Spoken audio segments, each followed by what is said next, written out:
Well, there's one of the issues in defining this problem of energy consumption is it always seems to be in the future, and as long as it's in the future and you can still do your day-to-day life things, it doesn't really affect you in that manner. So I guess one question that people really should ask is, well, how far into the future is this really going to affect us?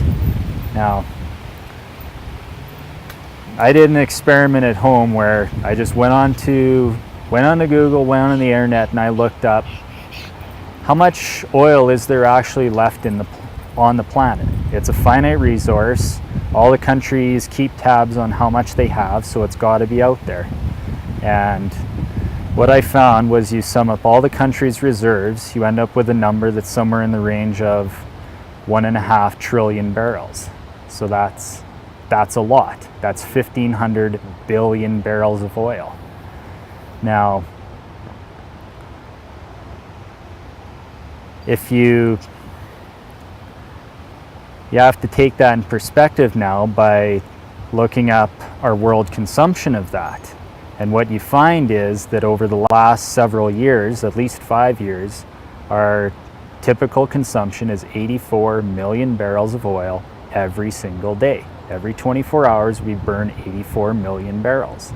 So, if you take your finite world reserves of 1.5 trillion, you divide by your 84 million barrels a day, you get somewhere in the range of 17,000 days, which roughly equates to 49 years. That's to zero. That's depleting our entire reserves right to nothing. Assuming that you can actually do that. Now, I work in the oil industry, so I have a very intimate knowledge of how oil production works. Now, we won't have the luxury of being able to linear production of 84 million barrels to maintain that all the way along. What happens is you drill your well, you start off production really, really high, and then you get exponential decrease. So you can see that in all the countries in the world that have already reached peak oil production. The United States reached it 35 years ago in the 70s. Most of the industrialized countries in the world, save a few of the large reserves, have already reached peak production. There's discussion that the world itself has already reached peak production. So as more and more nations continue to increase their industrial capabilities, China and India, for example, the big ones, they're consuming more oil, but we're now producing less. So we're going to run into that wall at some point.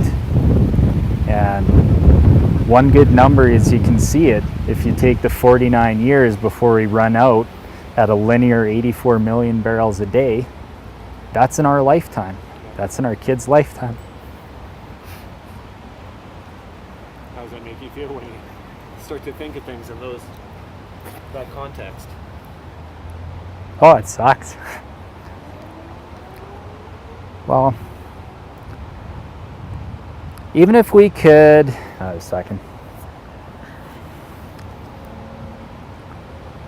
even if we could increase all the efficiency of everything, but if we're still consuming hydrocarbons, that just puts it into our grandchildren's problem as opposed to our children's problem. We can't just keep passing the buck on this.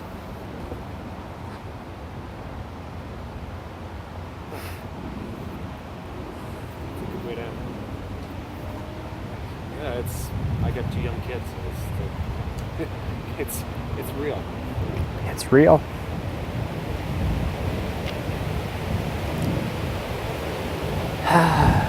Thank you.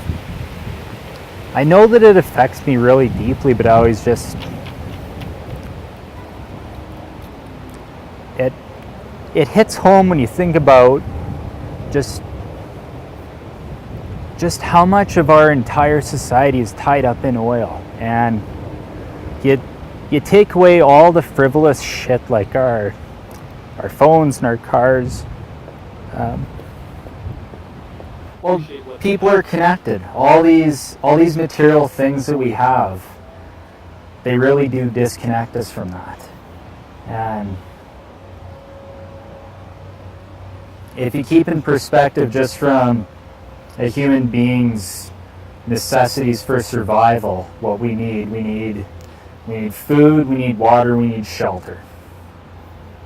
And everything else is superfluous to that. And our biggest one, food. Where does food come from? Well, we have large manufactured machines that burn oil to plow through fields and to seed them and harvest them. We use all manner of fertilizers, which are either petrochemical derivatives themselves, or, in Saskatchewan we have potash, which is great, but we use, all manner of diesel machines to drill down and actually harvest that. And I mean, our food is then processed. It's shipped around on trucks, use oil, sent to packing plants, subdivided, driven all over the place. I think what oil has really allowed us as a people to reach out and to get anything from anywhere really, really easily and cheaply. But if that runs out, all of a sudden our reach is gone. No matter what, humanity will survive, it'll thrive, it'll find a way. Does that necessarily mean that we're going to continue this way of life? Probably not.